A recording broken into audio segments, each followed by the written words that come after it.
I'm Coach Mikki, and I'm so glad that you've joined us. And if this is your first time joining us, come on in and make yourself comfortable. And for those of you that join us on a regular basis, we are so glad that you do.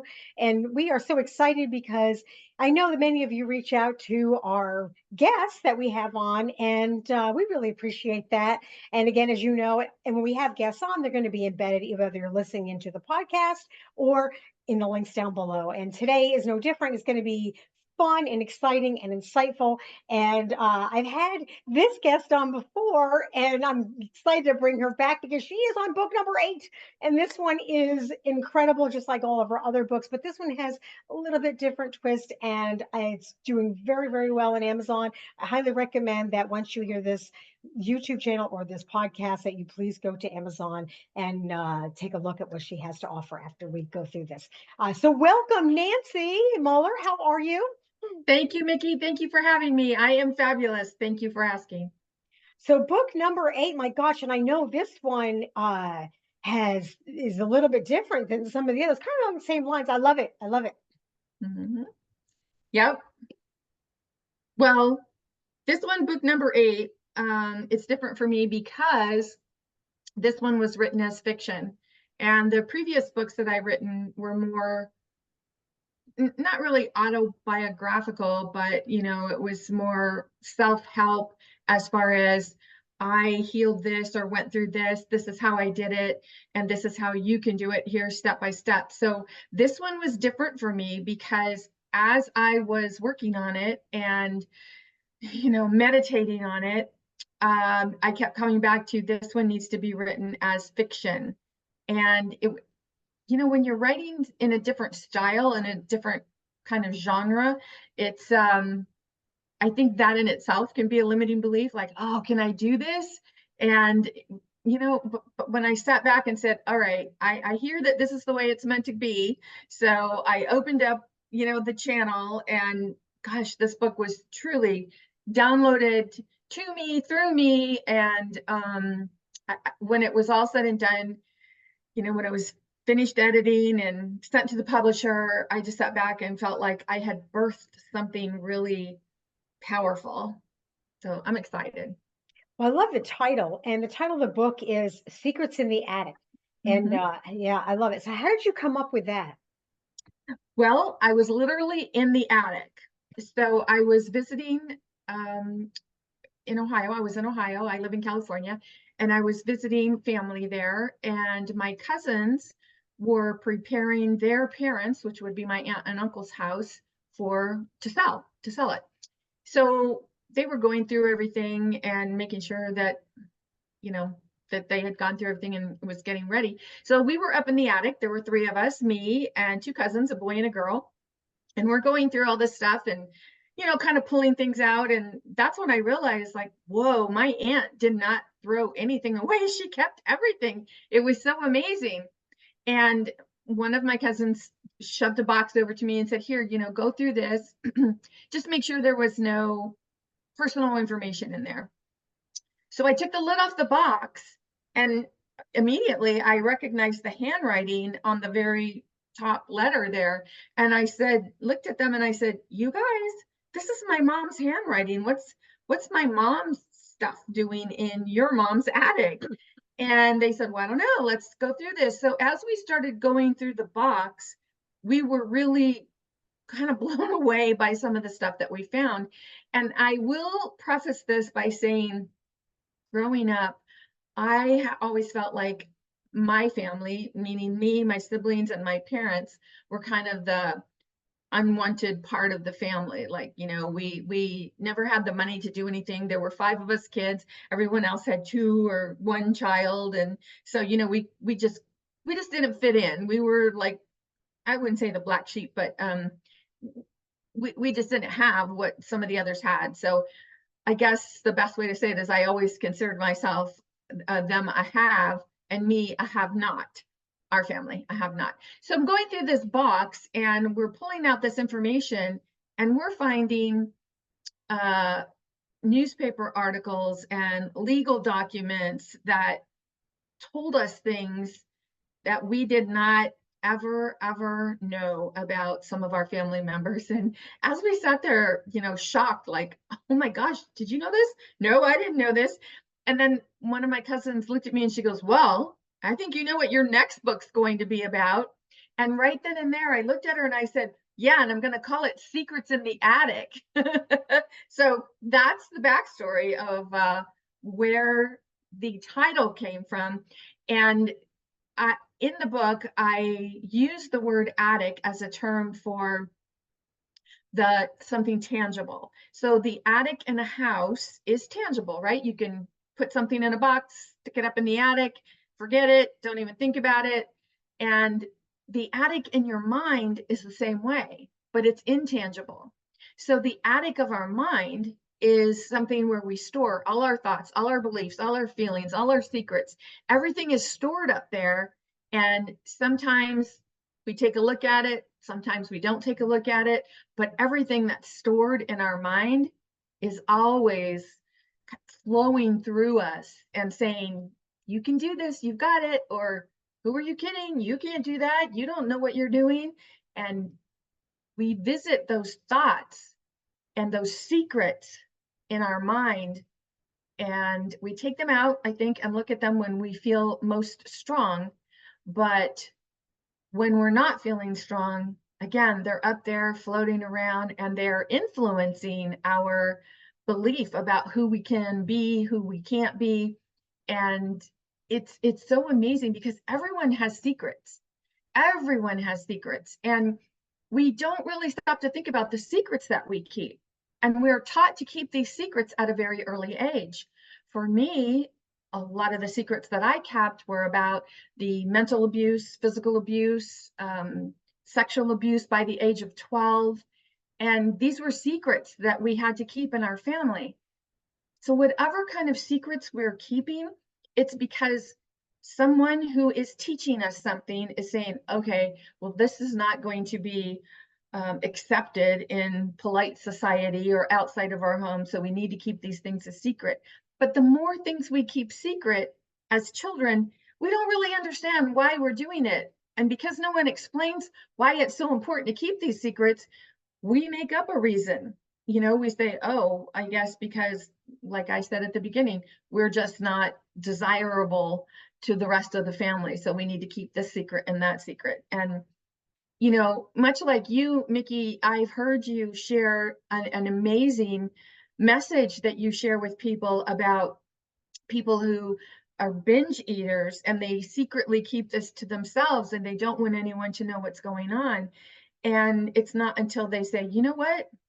I'm going to just out myself and I'm going to see where it goes because I'm tired of keeping the secret and having it weighing on me in mind, body, and soul.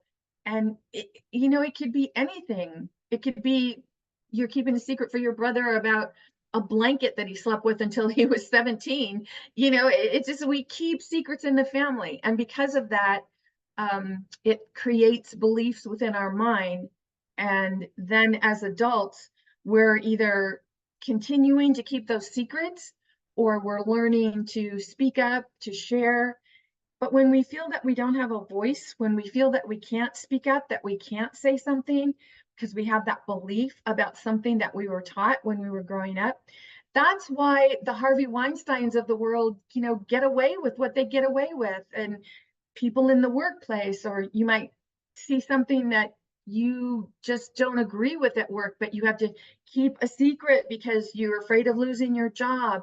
And we justify all these reasons to keep secrets that are weighing us down in mind, body, and soul. So it is my extreme pleasure to be able to share the message in this book so that people can really start thinking about their own secrets, why they're keeping them, and whether or not they still want to keep them and why. Well, that's really insightful because you're right. Everybody's got some kind of secret that they hold, whether it's personal or something like you said that they know. And it does, it weighs on you. I mean, you bring these through your life, and it could be something like you said that started in your childhood or even something recent. And if you're dealing, especially every day, if you have to deal with it, like you said, at work, or if even within your family or something that you have people you have to be around on a regular basis. And I always tell people, there's some you take in small doses, and do them, where you can. However, it doesn't alleviate the fact that you're still harboring or holding something that is still causing mental anguish, or something that is not sitting well with you. So tell me a little bit about the book on like how it can help, because you have a lot of information, but also it does go down the line of helping others to discover and overcome these situations. So tell us a little bit about that. Well, I feel that this book was written as a way to, I think because it's fiction, you're not pulled in and felt like, oh, this is a how-to, and I have to learn how to do this. You're able to flow with the storyline and get caught up with the main character. And the main character in the book, her name is Bella, and you're able to follow Bella's journey. And there are some parts of it where you don't really know where it's going, but it opens up the mind for, oh, I see, this is the situation she was in. And then it shows Bella how she got to be in that situation, and how she could decide if she was ready to let it go. And in the book, I refer to that as a dark night of the soul, because there are so many of us who have had a dark night of the soul, or many dark nights of the soul. I know everybody can resonate, right? You get to that point in your life where you think, gosh, I know that I'm not supposed to ever have more than I can handle, but this is just more than I can handle. And when we get to that point where we feel like there's more than we can handle, where we can't speak up, where we don't have a voice, we can't share something, it's overwhelming. And it's that place where you feel like you don't have any choices. And I know for me, years and years ago, one of the answers that I thought was going to work for me was to study martial arts, because I thought if I could learn to fight, if I could learn to protect myself, then no one would ever touch me again. No one would ever hurt me again. But as I studied martial arts and was a student, competitor, and teacher in the martial arts, the more I studied, the more I understood that when you can move from the physical, which is the fighting part of it, to the non-physical, to the mindset, to the philosophies behind it, and understand where your true power comes from, and that everything is energy. And we tap into that chi in the body in the dojo, in the martial arts, and you can tap into that chi for every experience that you want to be empowered around. And, the Dalai Lama said it's the Western women that are going to change the world. But women can't change the world until every woman knows who she is and where her true power comes from. And this is something that I go through in the book. And it gives the reader an opportunity to say, oh, yeah, I can resonate with that. And some of the feedback that I'm getting, people are sharing things with me that I didn't even see in the book. So it's really exciting when I'm getting this feedback and having women say, I read this and I resonated with this, and I immediately said, okay, this is something that I want to change in my life. And yeah, I really feel that this is a message that came through me for other people. It's not about me, it's for other women. Well, having something to be able to resonate with is powerful. It's like anything else. When you watch something, or like you said, you read something, if you can have that, if you can identify with what they're going through and then apply it towards your own life, there's the lesson right there, to be able to make that recognition, and then, take what you need from it and then move forward. And that's amazing, because like you said, everybody's got their own journey that they're going through, or whatever the path they're trying to get through is going to be able to help them if they identify with what you're writing about, and then they can move them to go forward. And you're right, women are amazing, because every time I've ever done any kind of events, or we've done stuff together. I mean, even you and I with our collaboration, we always say, what do you need? What can I Yeah. do? How Yeah. can we collaborate together? And we come together. One of my favorite quotes that I read, and I use it often, is, snowflakes are fragile, but look what they can do when they stick together. They can create an avalanche. And it's one Absolutely. of those things where we have to recognize that we've got a lot of empowerment and ability to be able to come together, not only for ourselves as individuals, but also when we collaborate and do things with each other, to make that difference. That is really exciting. I love this. So what are some of the favorite things about this book? I mean, like you said, you kind of, it came to you as a download, and I love that, because when you get that, and I know what that download is, it's just like you can't get it out on the paper fast enough, and it Yes. just feels so good, doesn't it? Yes. Um, so what was some of your favorite things that you went, oh my gosh, this is awesome, when you were writing it? One of the things that I really got excited about was pulling well, as an author, I was always taught, I don't know, 100 years ago when someone started teaching me how to write, that an author should always write something that they know about, that they know firsthand. So it should be information that you're familiar with. So there was a lot of me that is pulled into the character, but a lot of, I shouldn't say a lot of me. I will change that to a lot of my experiences. And because there were a lot of my experiences, one of the things for me was how excited I felt when I was writing this book. It was almost like there was something in me going, yeah, and then remember this, and yeah, and now, and I'm like, yes.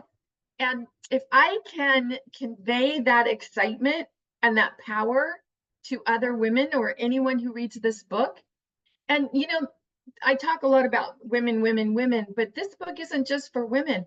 It could be for men who have women in their life, women that they're trying to understand, women that are no longer in their life, women that they feel they've been wronged by, because it gives us both the opportunity to see both sides of it.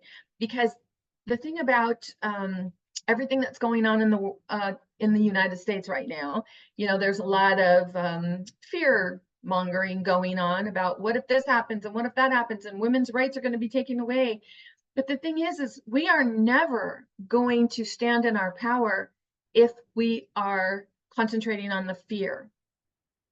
So we have to know what we want, first of all, instead of concentrating on what we don't want.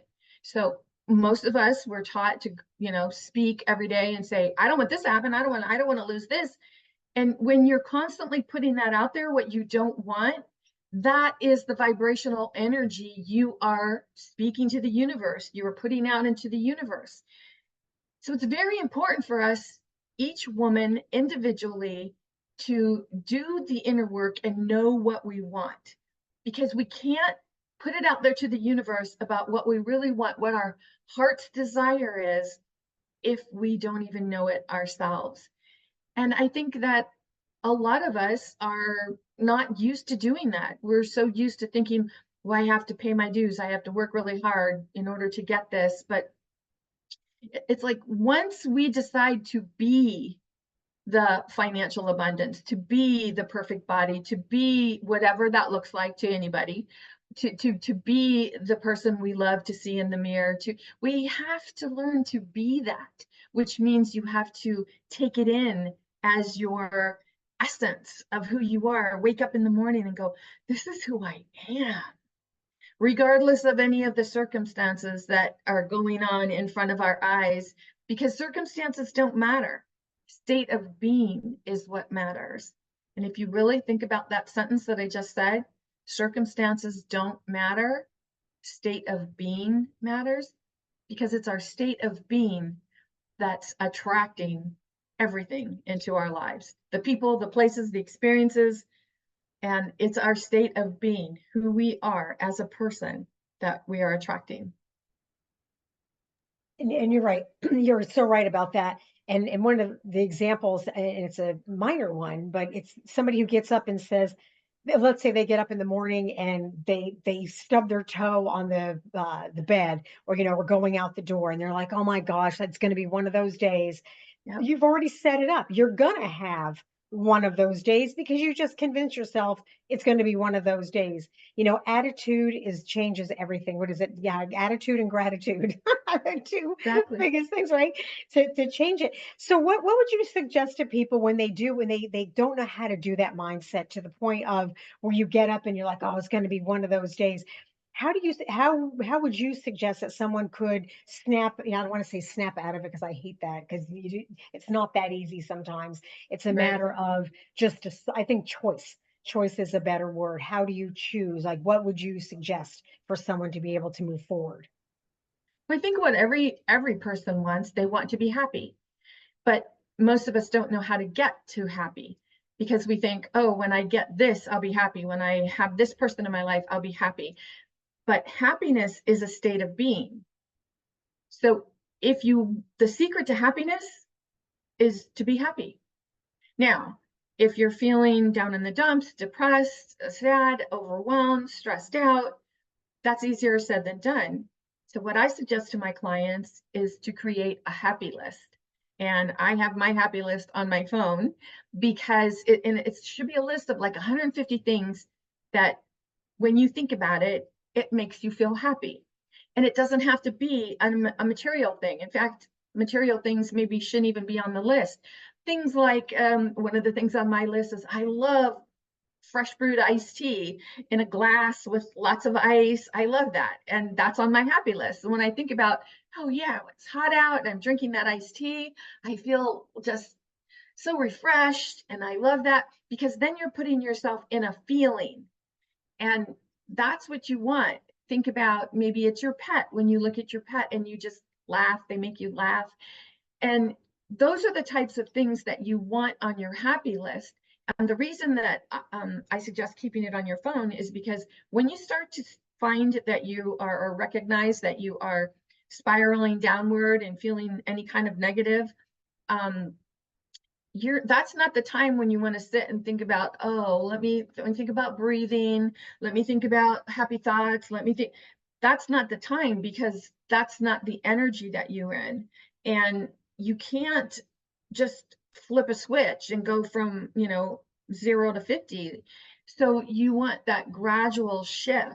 So when you have this list, then you can just start going down, and this is why I suggest 150 things on there, because if you're really in a bad mood or really overwhelmed or stressed or something, it might take a while for you to get to something that'll just spark a happy thought in you. Now, you only need to hold on to a better feeling thought for 16 seconds for your energy to start shifting. And that's what we want. We want to start shifting that vibrational energy. So imagine you're going down this happy list and you start to feel your mood lift, which means you're shifting your energy from negative to positive. Now you hold on to it for 16 seconds, and then something else comes into mind and you hold that for 16 seconds. Before you know it, you're holding on to that more positive thought and vibrational frequency. Things will start to shift for you. It sounds so easy and it's just so minimal. I mean, 16 seconds is really so minimal to be able to make such a positive and impactful change. Yeah. It really does. And I like the fact that you said there's times where you're going to go down the list, and each day is going to be different. Maybe what's on number two, the second thing you listed may resonate with you that day, where the next day it might be whatever number 45 is that resonates with Yeah. you. Like I said, iced tea, when I think of that, it puts a smile on my face. But if it's, a wintry cold day, that might not do it for me. I might want to think about something hot or I don't know, going on vacation where it's sunny. So it's got to be something that resonates with you. And I think this work, which is us connecting with our higher self, that's what it is. That's all inner work is knowing that you have a higher self, that spiritual being part of you, and we're always connected to it. So for us to say connect to your higher self, it's we're always connected to it. So it's a matter of, are you blocking it or are you keeping the way clear? And it's that power that resonates in every one of us. And as you start to experience that, you're walking around I don't know, there's a song that I think it's from Mortal Kombat, and it's like dun dun dun dun dun dun dun dun dun, and I always think about that, and I think, yes, that's what I get that song in my head, and I don't know, that's how I read my happy list, with the thought of that song in my head. Well, music does change your mood. I mean, Yeah, think about it. When you hear a sad song, I mean, makes you very somber. When you hear an upbeat song, it brings you. Music has a way of moving you anyway, and I think we all have that powerful song. I know whether it was going out on the field, or like you said, or you're competing, or even just driving in your car. All of a sudden, this song comes on, and it just changes your whole mindset.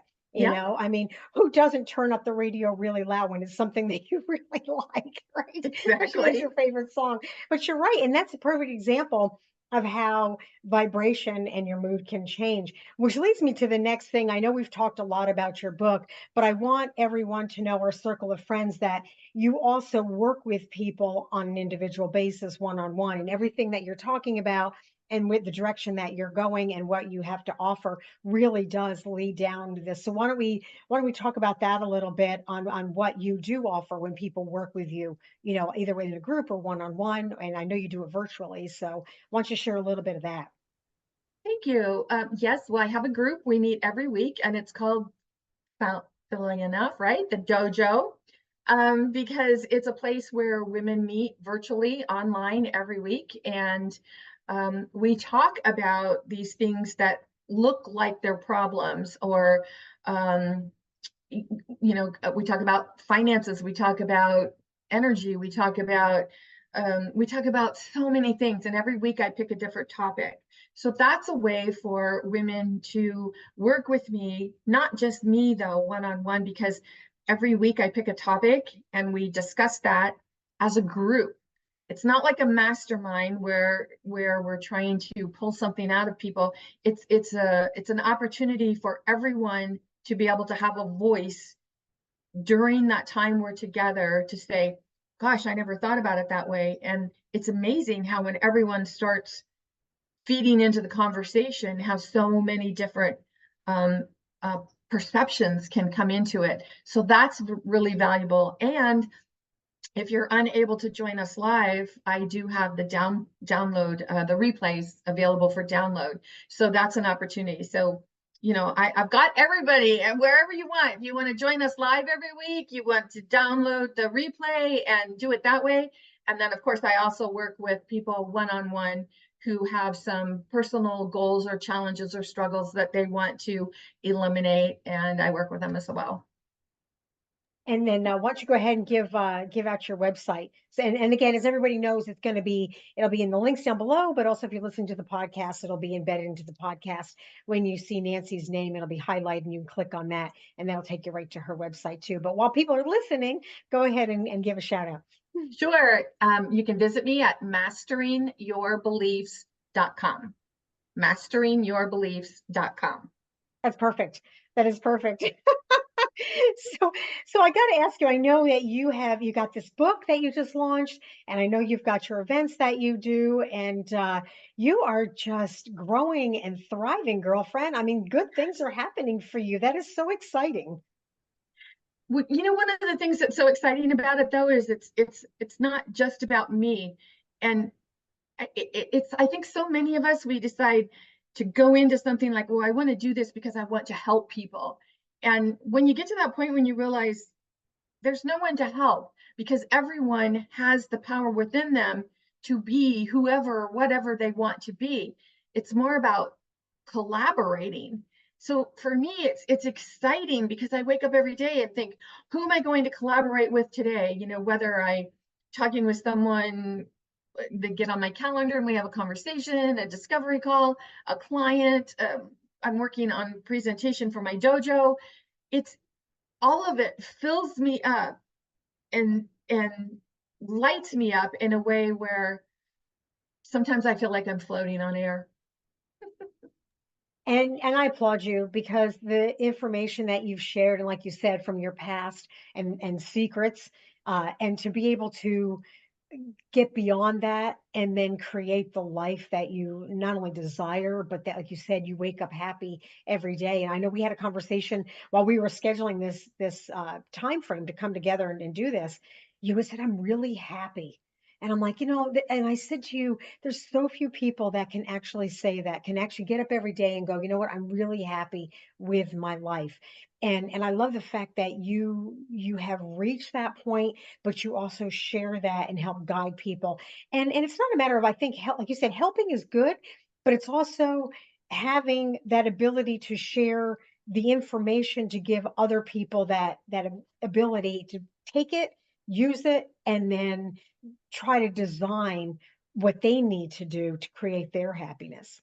Yeah, because it's not about me saying, oh, you have to do it this way. It's about me asking someone, so what's going on with you? What would you like to shift? What would you like to change? And then be there for them when they come up against something that is a block, something that's keeping them from acknowledging that power within them. And as we work together, they can start to then see, oh, okay, so this was something I was telling myself that I can let go of that now. And when we do that, it's so amazing how women, I have clients like texting me and just saying, this happened and that happened, and thank you so much. And oh my gosh, I can't wait till our next session. I mean, I've even had clients who have said to me, I got so much out of our session, I want to just pay you an extra something because that's how generous I'm feeling right now. And the universe is truly abundant. What we want, our desires, comes to us from expected as well as unexpected places when we allow ourselves to say, I am part of creation. And because I'm part of creation, I have the same creative abilities as creation. And to sit back and create through you instead of constantly trying to, stay on that treadmill of, I got to do this, I got to do this. It's time for us to stop exhausting ourselves and know the power that we have from within. Well, and you just mentioned something that's pretty profound. You're right, because when we are like running on that treadmill or the hamster wheel, or it keeps going around and you're not really going anywhere, it is tiring. And then you get up and you do it again the next day. And again, there has to be that time where you've got to make that shift. You've got to make that change. And you're right. I love everything that you're about, and I love everything that you offer. And I know everybody that has worked with you or has read your book has come away with something that can definitely enhance and help them with their life. So I'm going to give you the last 2, 3 minutes to kind of wrap this up. But before we do, again, if you'd like to reach out to Nancy, it'll be down into the description, but also it'll be embedded into the podcast. But go ahead, Nancy. I'm going to let you wrap it up with the last 2 minutes of insight on whatever you want to offer. Excellent, excellent.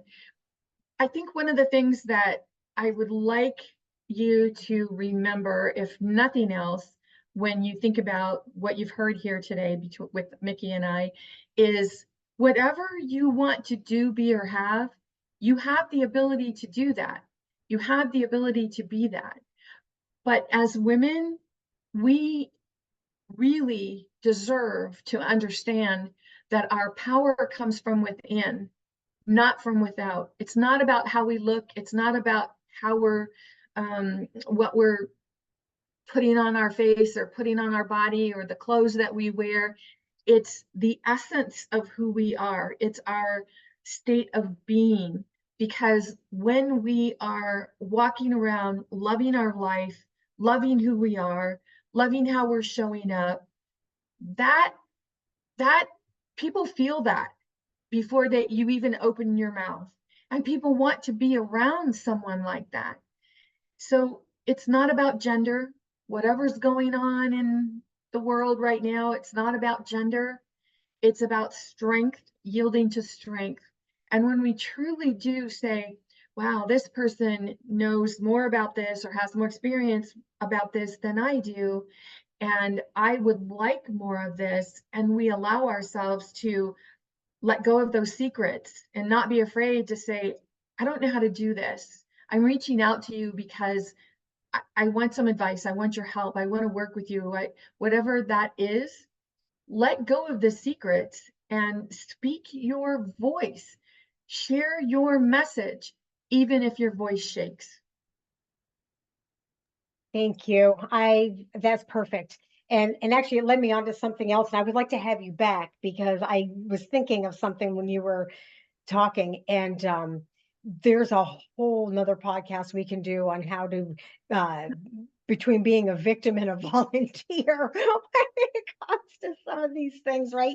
Even in our own life. So I'd like to have you back, and we can definitely discuss that too, because I know that's something that you uh work very strongly with too. But I do. thank you, Nancy. This was really fun. It's always insightful having you on. I love everything that you're about. I know you've helped so many people, and you're just kind and generous. You always offer a safe place for people to come and be able to share things, regardless of what it is. And I appreciate and applaud you for that. Thank you. Thank you, Mikki, and thank you for everything that you're doing. I love your platform. Keep on sharing. I'm so happy to be a part of it. I wish you much success. And I know that as women, keep collaborating and sharing our thoughts and putting it out there to the universe and saying, oh my gosh, we could just keep expanding. We could keep going. I so appreciate being part of your tribe. Me too, me too. Reason to season in a lifetime. Well, you're a lifetime girlfriend. Thank you. All right, you guys, thank you so much for being with us. And again, please reach out to Nancy. It doesn't matter where you are in the world, you can reach out to her virtually. And again, like I said, everything is embedded down below. Or if you're listening to the podcast, it'll be all into the her name. Just click on it, it'll be in the green highlighted, and you can reach out to her there through her website or collaborate with her in any way, shape, or form. And her book, please go find her book on Amazon. Also, if you'd like to have Nancy attend some of your events. Actually, Nancy, go ahead and say something so your book and you can pop up on the screen. Okay. So here's the book, Secrets in the Attic. It's available on Amazon, and I'm sure that Mikki will have the link. I would also love to talk to women's groups. Maybe you've got a book club and you're looking for that book to read this month.